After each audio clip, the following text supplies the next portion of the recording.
Hi,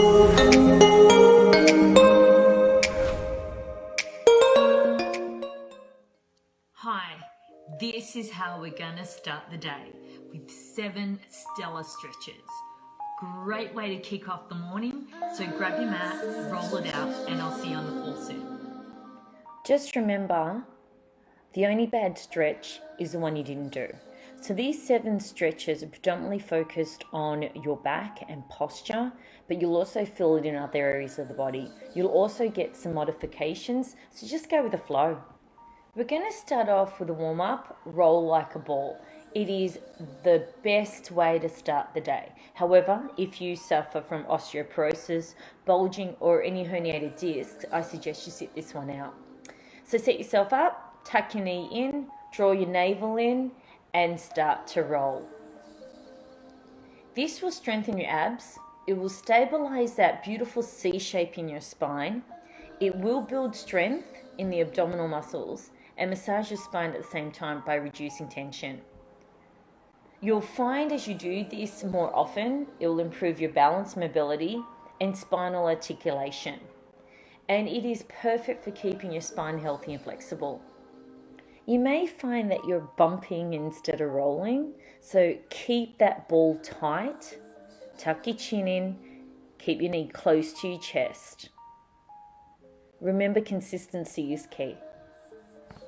Okay, we're going to move on to knee hug or knee to chest exercise. You're just going to roll it down, bring your knees into your chest. You can either hold underneath your hamstrings if you can't reach your shins. This is a wonderful way to restore flexibility in your lower back muscles. I find it fantastic for joint flexibility and especially any stiffness that's affiliated with spinal arthritis. Now, you also have another option if you're pregnant to open up your knees. And then my favorite is the happy baby stretch. So bringing your legs up, holding onto the heels of your feet and bringing it down. This will stretch your hamstrings, inner thighs, inner groin, and it's a fantastic relaxation exercise for your back. And it also opens up your hips, shoulders, and chest. So it's an all-rounder. So you've got the 3. You've got the happy baby, you've got your open knee if you're pregnant, and the double knee in the chest. So now we're moving on to a single knee stretch. This has a whole lot of other benefits to it.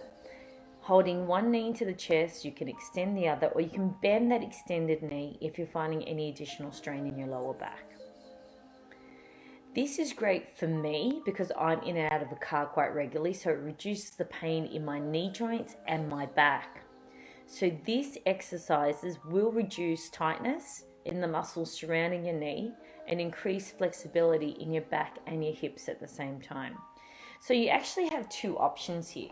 You bring the knee in and bring it into the chest while you're relaxing your back and your neck and your hips. Or to increase that stretch, I take it diagonally slightly towards the floor.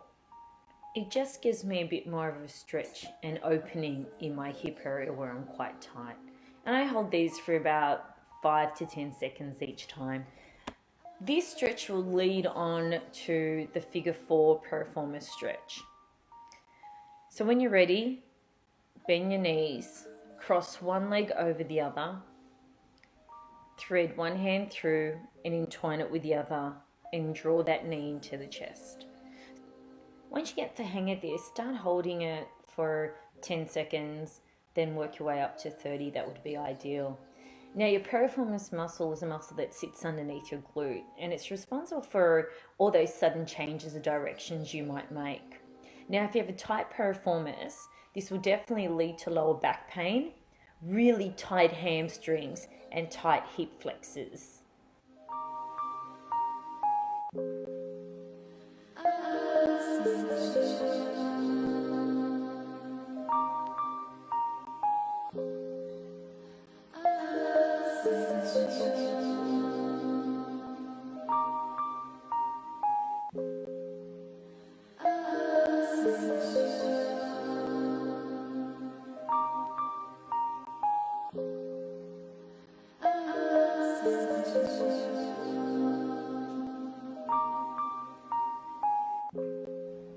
Now we're moving on to exercise 4, cat camel, and we're going to do this in a seated position. So position yourself as if you're doing roll like a ball. Instead, just curve your spine to that letter C that we were trying to do earlier with roll like a ball, and then restack your spine. And as you restack your spine, go a little bit further, causing a concave in your lower back. Then roll back again.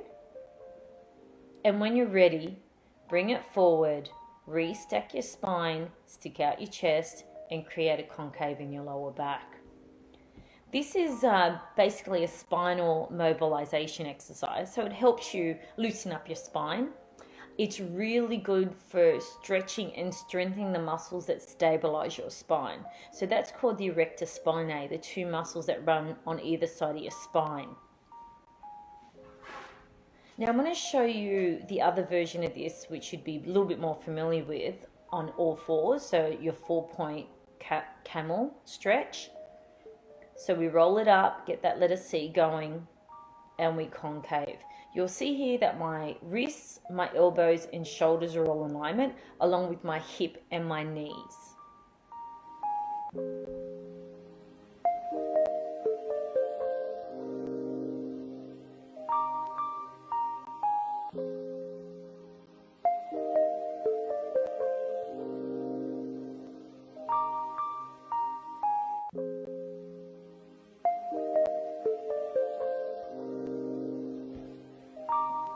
From here, we're going to start doing a spinal twist.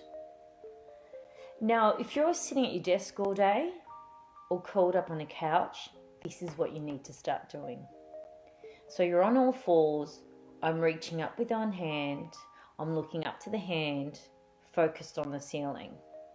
Now, this could be a little bit strenuous. So what you'll do is my second option, which is a half lever. So you're leading from your elbow. You can also place your hand behind your head if you find that a little bit more comfortable, and twist up. It's not enough these days just to do an extension of your back, and I'll show you what I mean with the next exercise. We need to start twisting. This will stimulate the blood circulation, it will release tension in your back. It does so many things. Your shoulder, neck and lower back problems might be due to the inflexibility of your mid-back, your thoracic. So this last combination I've done is a short lever and I've extended it. So it's a nice way to build up the thoracic twist. Now we're going into Cobra. I mentioned earlier something about hyperextending or extension of the back. Cobra is fantastic, but we need to do it with something else. And that something else is the spinal twist. So here we're lying on our stomach, my elbows are close. I'm rolling up from my head and I'm lifting my chest off the ground. I'm compressing my lower back because we need that natural curvature in our spine to stand up. And I'll do that again nice and slowly. If you combine this with the thoracic twist or the spinal twist, you will find that your mobility around that area will be so much easier. Now I'm going to try a full extension or a full cobra. This is not a must, but it's something you work towards.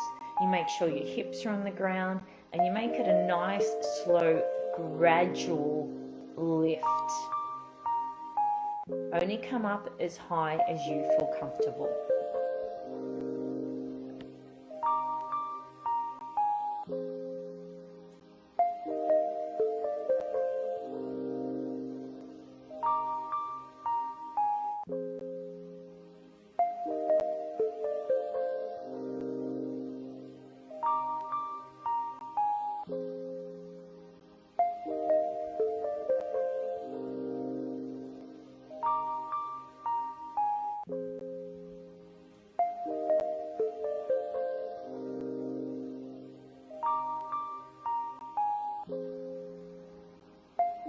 Okay, so we're working our way to exercise 7, child's pose.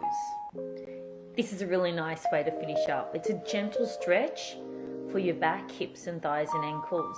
So make sure your knees are apart. You're pushing your head in between your shoulders. I've rotated my palms up to the ceiling. So that's also going to give me a lateral stretch along my arms. This stretch, because you're resting your belly on your knees, is great for digestion.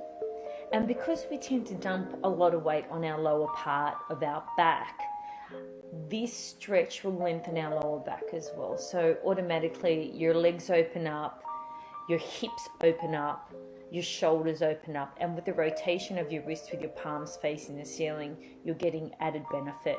I'm moving left to right to give my lats a bit more of a stretch. You can stay in the traditional child's pose with your palms down if you like, as you try to push your armpits to the ground, and just rest there. Do some deep breathing, a bit of gratitude, focus on your day ahead, and hopefully after doing these set of stretches and exercises, you will be energized to carry on with the rest of your day. So enjoy, and I'll see you later.